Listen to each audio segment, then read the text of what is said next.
2018 Audi Q5 is a great family SUV. Majority of the public say it's identical to the previous generation, but I think that's complete bollocks. In my opinion, the Audi Q5 actually looks better than the Q7 as well.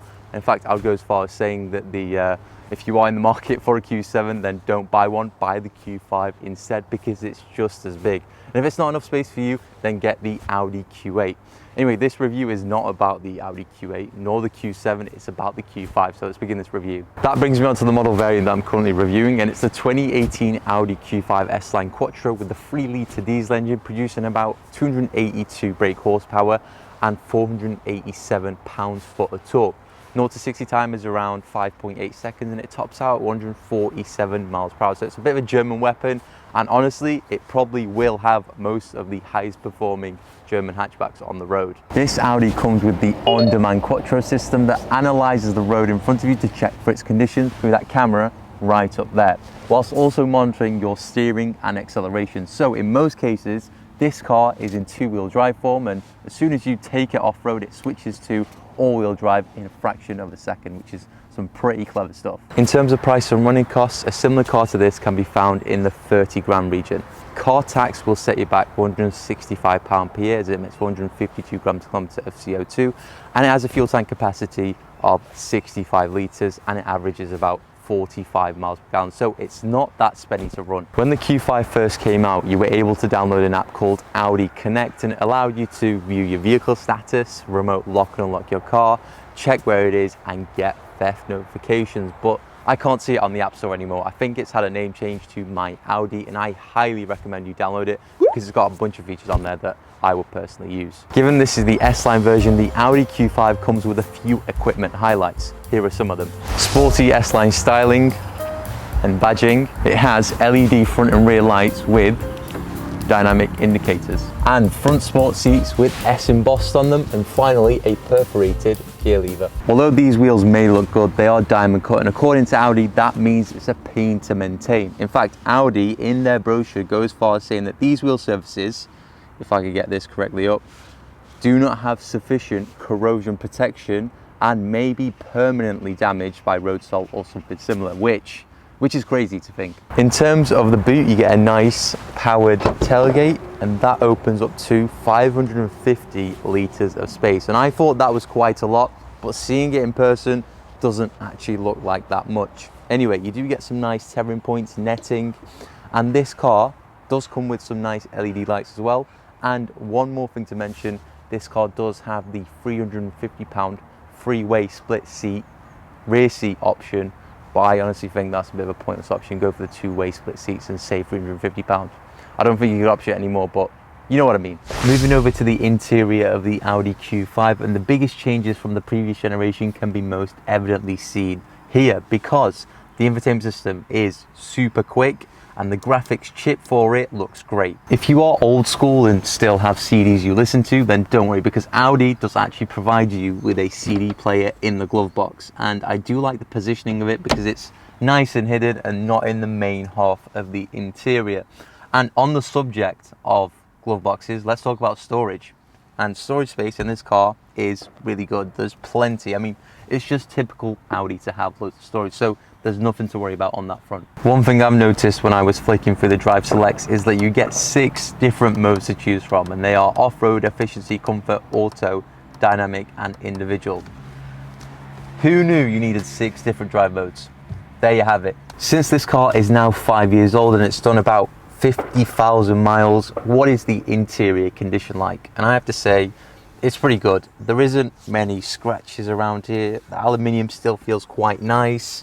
And the materials are very rugged, if I'm honest. Typical Audi, once again, there is going to be nothing wrong in the long term with this car until you reach, God knows, 200,000 miles, probably. Anyway, I think I've spoken enough. Let's go for a drive.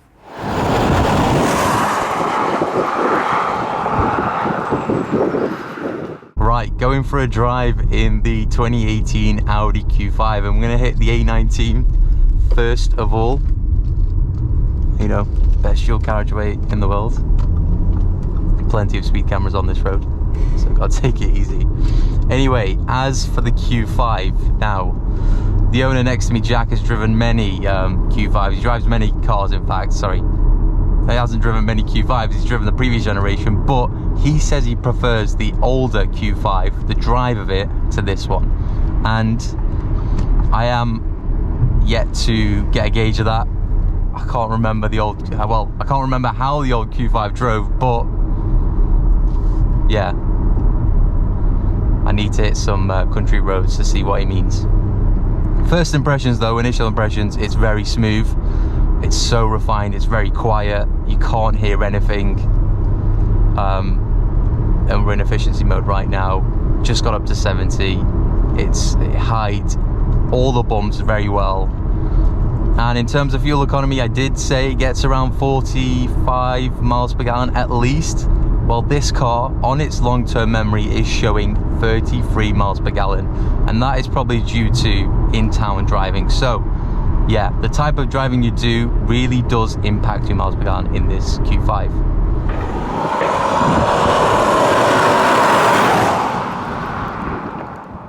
Jack did also say that the sound system is pretty decent, and I can agree with him.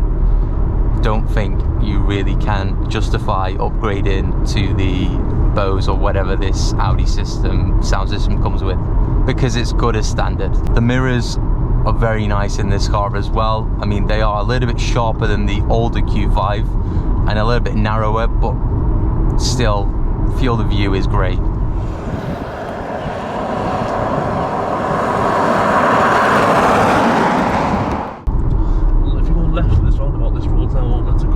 I know, I remember.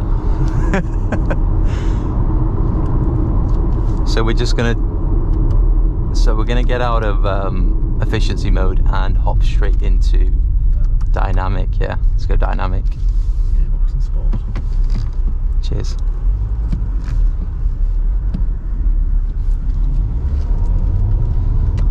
Let's put our foot down a little bit, see what this Q5 is about. Let's see what this torque is about even. Ready?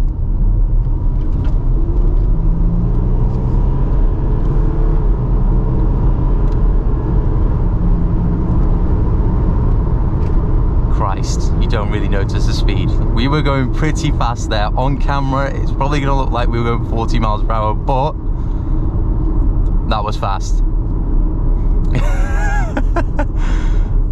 Whoa.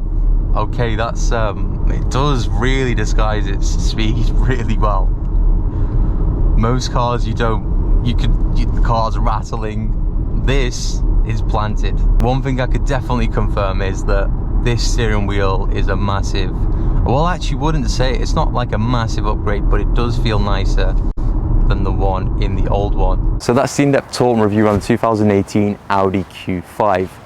Let me know what you guys think. I actually quite like this car over the Q7. I feel like Audi screwed up the styling with the Audi Q7. It used to look quite nice, but now it's very ugly. Whereas this Q5 has massively upgraded. And I'll leave it there. Thanks for watching. I'll see you in the next one.